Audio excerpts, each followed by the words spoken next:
બનાસકાંઠાના પાલનપુરમાં રખડતા ઢોરના ત્રાસથી સ્થાનિકો ભયના ઓથાર વચ્ચે જીવવા મજબૂર થયા। રસ્તા પર ઢોરોએ અડીંગો જમાવી રાખતા વાહન ચાલકો અને રાહદારીઓ ભય વચ્ચે પસાર થવા મજબૂર થયા।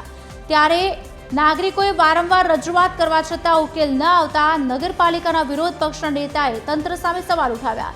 તો સામે પાલનપુર નગરપાલિકાના ચીફ ઓફિસરનું કહેવું છે કે ટેન્ડર પ્રક્રિયા પૂર્ણ થઈ ગઈ છે અને કામગીરી શરૂ કરવામાં આવી રહી છે।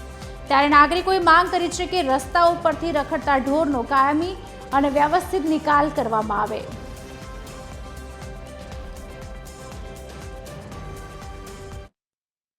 અવારનવાર ઘટના બને છે કે ગાય દ્વારા ફલાણા વ્યક્તિને માર્યો, ફલાણો છોકરો મળી ગયો। હમણાં ગઈ સાલ પહેલાં અમદાવાદ હાઈવે ઉપર એક અકસ્માત થયો હતો, એકના એક છોકરો મળી ગયો હતો ને આવી અનેક ઘટનાઓ બનતી હોવા છતાં પણ અમને કોઈ અસર નહીં નગરપાલિકાવાળાનો। ક્યાંક આખલાઓ લડાવવાના પ્રશ્નો હોય, ગાયોના લડાવવાના પ્રશ્નો હોય, એટલે ક્યાંક એવું લાગી રહ્યું છે કે નગરપાલિકાએ એક બાજુ કહે છે વર્ક ઓર્ડર આપેલો છે 1 વર્ષ પહેલાં અને કામ થઈ જશે અને બધું ઓકે થઈ જશે, પણ અત્યારે એના એ સ્થિતિ છે।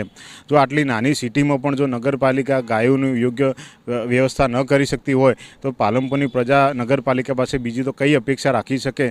થોડો સમય દેખાવ કરવા માટે થઈ અને ઢોરો પકડવામાં આવે પછી એઝ ઇટ ઇઝ એ જ પરિસ્થિતિમાં લોકો હેરાન થતા હોય છે। નગરપાલિકા દ્વારા કોઈ જ કાર્યવાહી નથી થતી।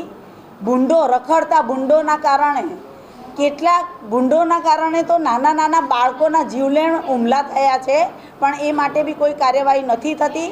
તો લોકોના હિત માટે થઈને નગરપાલિકા તાત્કાલિક આ અંગે કાર્યવાહી કરે, રખડતા ઢોરો પકડે અને ભૂંડો બી રખડતા હોય એને પકડી અને પાલનપુર શહેરમાંથી ઢોરોનો ત્રાસ હટે એના માટે કાર્યવાહી કરવી જોઈએ। નગરપાલિકા વિસ્તારમાં જે રખડતા ઢોરોની જે સમસ્યા છે તે માટે એજન્સીને કામગીરી સોંપવામાં આવેલી છે અને જે જુદી જુદી ગૌશાળાઓ છે તેની સાથે પણ કોર્ડિનેટ કરી દેવામાં આવેલું છે। આજ રોજથી નગરપાલિકા વિસ્તારમાં ક્રમશઃ ગાયો પકડવાની કામગીરી શરૂ કરવામાં આવશે।